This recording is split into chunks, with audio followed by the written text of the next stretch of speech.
Venga, hoy nos vamos de viaje en el tiempo. Pero ojo, no un viaje cualquiera. Vamos a retroceder miles y miles de años para meternos de lleno en las raíces más profundas de México. Es una historia de aguante, de resistencia y de un legado que, como vamos a ver, está más vivo que nunca. Hola, hola a toda la gente curiosa y con ganas de aprender. En este repaso vamos a descubrir una historia alucinante que de verdad está muy lejos de ser solo cosa del pasado. Pues eso, hay que prepararse porque el salto es de 13.000 años, ni más ni menos. Vamos a descubrir los orígenes, las luchas y el increíble legado de los pueblos originarios de México. El viaje empieza ya. Vale, empecemos por el principio del todo. Hay que imaginarse un mundo sin wifi, sin TikTok y, lo más duro, sin tacos. Un México que no se parece en nada al que conocemos, habitado por los primerísimos cazadores de la Edad de Hielo. A ver, los primeros habitantes serán lo que se conoce como cazadores-recolectores. ¿Y esto qué significa? Pues muy fácil, que vivían de lo que les daba la naturaleza, de cazar animales y de recoger las plantas que iban encontrando. Dicho de otra manera, era gente que se las apañaba de maravilla con lo que encontraba por ahí sin tener que pasarse por el Oxxo a por nada. Tenían una conexión con su entorno que hoy, la verdad, nos costaría muchísimo entender. Y esto no es una suposición, ¿eh? Hace 13.000 años vivió Naya, una chica cuyos restos se encontraron en Quintana Roo, y que nos abren una ventana directa a cómo eran los primeros pobladores de la zona. Vamos, que es como tener un selfie prehistórico. Venga, damos un saltito adelante en nuestra máquina del tiempo, porque ahora llega uno de los descubrimientos que lo va a cambiar todo en la historia de Mesoamérica. No es el fuego ni la rueda, es algo mucho más sabroso. El maíz. El maíz lo cambió absolutamente todo. Alguien, en algún momento, se dio cuenta de que si se quedaban en un sitio, las plantas volvían a crecer. Y así, ¡boom!, nació la agricultura. Y con ella, la opción de dejar de ir de un lado para otro y empezar a construir poblados fijos que con el tiempo se convertirían en ciudades. La importancia del maíz fue tan bestia, que se convirtió en el centro de su mundo. Los mayas, por ejemplo, creían que los dioses nos habían creado a los humanos a partir de masa de maíz.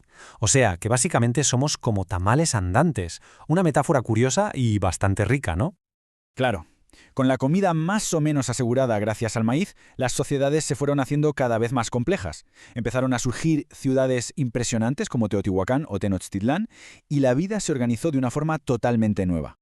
De hecho, si lo pensamos, la sociedad mexica podría ser como un videojuego en el que se sube de nivel.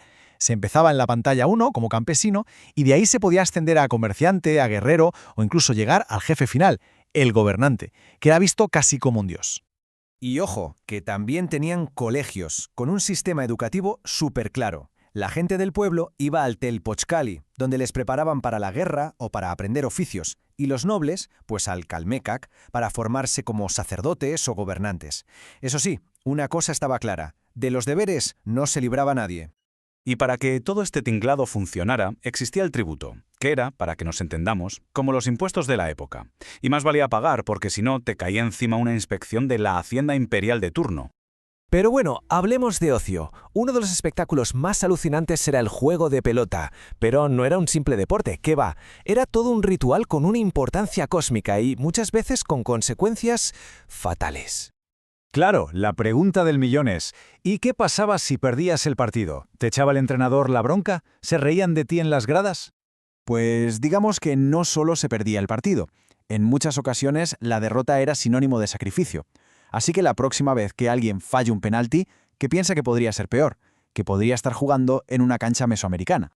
Y es aquí donde la historia da un giro de 180 grados. La llegada de los conquistadores europeos en el siglo XVI lo puso todo patas arriba. Fue el comienzo de una época de cambios brutales y de mucho conflicto. Para los pueblos originarios, este choque supuso que les quitaran sus tierras, que les impusieran otra religión y otra forma de vivir, además de la discriminación y la pérdida de su autonomía. Fue un golpe durísimo para todas sus estructuras sociales y culturales. Pero, y este pero, es gigante. Es lo más importante de todo esto. No se rindieron.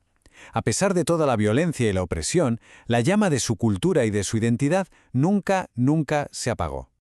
Y esa resistencia ha tenido mil caras, desde mantener vivas sus lenguas y tradiciones casi en secreto durante siglos, hasta levantamientos muy visibles como el del Ejército Zapatista en 1994, que puso sus reivindicaciones en el mapa mundial. Y hoy esa lucha sigue muy viva, a menudo con las mujeres indígenas al frente, defendiendo no solo sus derechos, sino la tierra que al final nos sostiene a todos. Y todo esto nos trae de cabeza al presente.